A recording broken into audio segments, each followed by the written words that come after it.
Bison Kaalamaadan. திருச்செந்தூரில் உள்ள வனத்தி என்கிற கிராமத்தைச் சேர்ந்த கிட்டானுக்கு சிறு வயதிலிருந்தே கபடி ஆட வேண்டும் என்பது ஆசை, லட்சியம். அவனது ஆசைக்கு தந்தையின் அச்சம் தடையாகவே இருந்தது. இந்த அச்சத்திற்கான காரணம் தென் மாவட்டங்களில் பாண்டியராஜா, கந்தசாமி ஆகிய இரு கும்பல்களுக்கு இடையே நடந்து வரும் மோதல்களும் அவரது இளம் பருவத்தில் நடந்த கசப்பான அனுபவங்களும் காரணமாக இருந்திருக்கின்றன.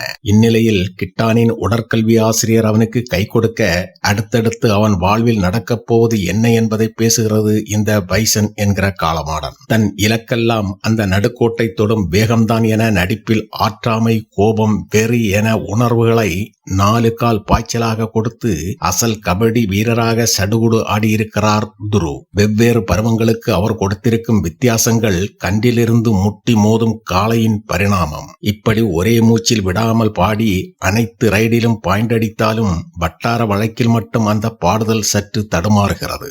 நீரை இழக்காமல் இருக்க முட்களை தாங்கும் கள்ளி போல தன் பிள்ளைக்காக வாழ்வை வடிவமைத்த உன்னத தந்தையாக வறண்ட நிலத்தில் வேரூன்றி நிற்கிறார் பசுபதி. சாமியாடி நிற்கும் இடத்தில் முற்கள் முன்னே என்றால் பிள்ளைக்காக கெஞ்சுமிடத்தில் அந்த கள்ளியில் ஒரு பூவும் பூத்து விடுகிறது. ஆடுகளத்திற்கு வெளியே பழிவாங்கும் சதுரங்க யுத்தத்தை நடத்துபவர்களாக வரும் அமீரும் லாலும் கருப்பு வெள்ளை இல்லாத சாம்பல் நிற ராஜாக்கள். ஒவ்வொரு பிரேமிலும் போட்டி போட்டு இவர்கள் செய்யும் செய்கைகள், முகபாவனைகள் சமூக பதட்டத்தின் பிரதிபலிப்பு. காதலின் தவிப்பை வெளிப்படுத்தும் அனுபமா பரமேஸ்வரன், தம்பியின் வெற்றியை காண துடிக்கும் ரஜிஷா விஜயன் ஆகியோர் தங்கள் பணியை சிறப்பாகவே செய்திருக்கிறார்கள். சாதி ஒழிப்பின் முகமாக யதார்த்தமான உடல் மொழியும் வட்டார வழக்கில் தெளிவும் கொண்டு நம்பிக்கை நட்சத்திரம் மிளர்கிறார் அருவி மதன். தேவைப்படும் இடங்களில் மட்டுமே கதாபாத்திரங்கள் பேச, மற்ற இடங்களில் தேர்ந்த காட்சி கோணங்கள், சிறப்பான ஒளியுணர்வு என கேமரா கண்களில் கதை சொல்லியிருக்கிறார் ஒளிப்பதிவாளர் எழில் அரசுன். குறிப்பாக கபடி போட்டியின் பரபரப்பு வெளிவரும் இடங்களிலெல்லாம் இவரது செல்லுலாய்டு நம்மையும் அந்த நீள் சதுரமான கட்டத்துக்குள் கட்டி போடுகிறது. இதை எந்த அளவிலும் சிதைக்காமல் சிறப்பாக கோர்த்திருக்கிறார் படத்தொகுப்பாளர் சக்தி திரு.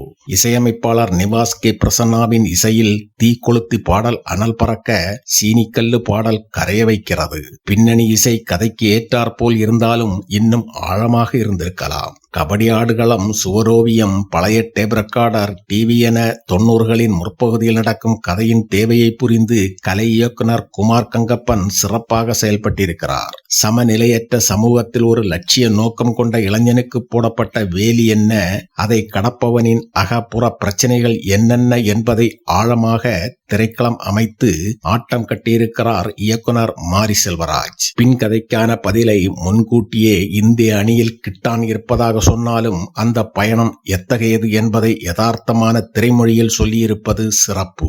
சிறு ஆடு பிரச்சனையை கூட குருதி கேட்க வைக்கும் கிராமத்து செந்நிலம் என்கிற காட்சி அமைப்புகள் நம்மை பதைப்பதைக்க வைக்கின்றன.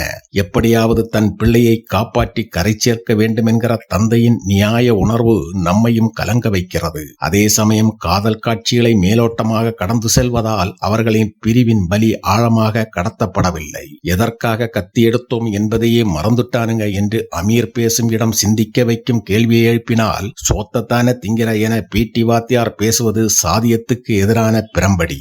ஒடுக்கப்பட்டோரின் விடுதலை என்பது அம்மக்கள் மட்டுமே சிந்திக்க வேண்டியது அல்ல, எதிரில் இருப்பவர் கையிலும் அது இருக்கிறது. அதை உணர்ந்து மைய நீரோட்ட அரசியல் பேசிய விதம் அட்டகாசம். இந்தியா பாகிஸ்தான் ஆட்டமும் சாதாரண போட்டிதான் என்ற வசனம் மூலம் தேசியவாதத்தை வைத்து நடக்கும் வெறுப்பு அரசியலையும் நடுக்கோட்டுக்கு அந்த பக்கமே வைத்திருக்கிறார் எழுத்தாளர் மாரி செல்வராஜ். இவை பிரச்சார நெடியாக இல்லாமல் கதையின் போக்கிலேயே அமைக்கப்பட்ட விதம் சிறப்பு. உடைதலும் எழுதலும் என்கிற பார்முலாவை 2ஆம் பாதியில் ஓர் எல்லைக்கு மேல் மீண்டும் மீண்டும் செய்யாமல் சற்றே குறைத்திருக்கலாம். அதனால் நீண்ட நேர திரைப்படத்தை பார்த்த உணர்வு வருகிறது.